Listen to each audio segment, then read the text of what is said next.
তুমি ছিলে বৃষ্টির ভেতর, নরম মেঘের কোল ঘেঁষে ভিজে গিয়েছিলে চুলের কোণে, আলতো আলো মেশানো হাওয়ায়।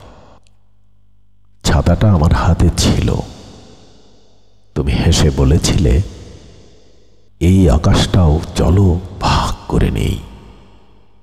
আমি হেসেছিলাম। আমরা দুজন দুজনকে চিঠি লিখতাম। অসীম কথার মাঝে থাকতো কিছু না বলা অনুভব।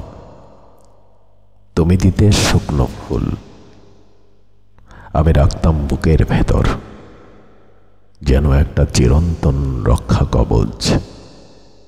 তুমি বলেছিলে, যদি কোনোদিন হারিয়ে যাই তবু বৃষ্টি নামলে মনে করো আমি ফিরে এসেছি। তারপর একদিন সত্যিই তুমি চলে গেলে, কোনো রাগ ছাড়াই, কোনো কারণ ছাড়াই, শুধু দরজার পাশে একটা নীল খাম রেখে।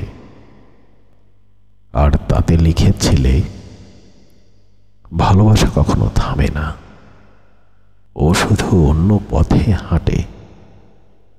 তারপর আমি শিখেছি কিভাবে বৃষ্টির আওয়াজ মানে একা থাকা, কিভাবে জানলার ধারে বসে থাকা মানে কারো প্রতীক্ষা না করেও অপেক্ষা করে যাওয়া।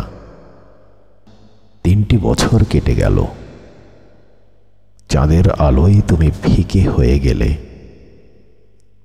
তবু প্রতিটি সন্ধ্যায় আমি তোমার জন্য 1 কাপ কফি বানাতাম, কিছুটা অভ্যাসে, কিছুটা ভালোবাসায়। একদিন ডাকপিয়ন এলো, একটা খাম, পুরনো অথচ গরম, ভেতরে লেখা, আমি আছি দূরের পাহাড়ে, বৃষ্টি এখনো তোমার মতোই নরম, নাম বললে মেঘ নেমে আসে। ভালোবাসা মরে না, শুধু ঘুমোয়। আমি গেলাম পাহাড়ে, মেঘে, সেই শেষ ঠিকানায়।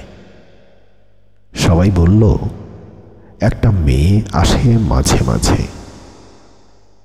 বৃষ্টির রাতে নরম কণ্ঠে কারো নামে ডাকে, তারপর মিলিয়ে যায় কুয়াশার ভেতর। আমি জানি তুমি হারাওনি, তুমি এখনো আছো এই বৃষ্টির প্রতিটি ফোঁটায়, আমার চোখের প্রতিটি ঘুমহীনতায়। আর আজও যখন আকাশ ভিজে ওঠে, আমি চুপচাপ তোমার নামটা ধরে ডাকি, আর মনে হয় বৃষ্টি হেসে ওঠে আমার মতো করেই। আমি সেই পাহাড় থেকে ছোট্ট একটা পাথর তুলে জামার পকেটে রাখলাম, আর পাহাড়ের কোলে রেখে এলাম আমার শেষ চিঠি। তুমি এখনো বেঁচে আছো, আমার প্রতিটি নিঃশ্বাসে, প্রতিটি বৃষ্টির বিন্দুতে, প্রতিটি অসমাপ্ত বাক্যে।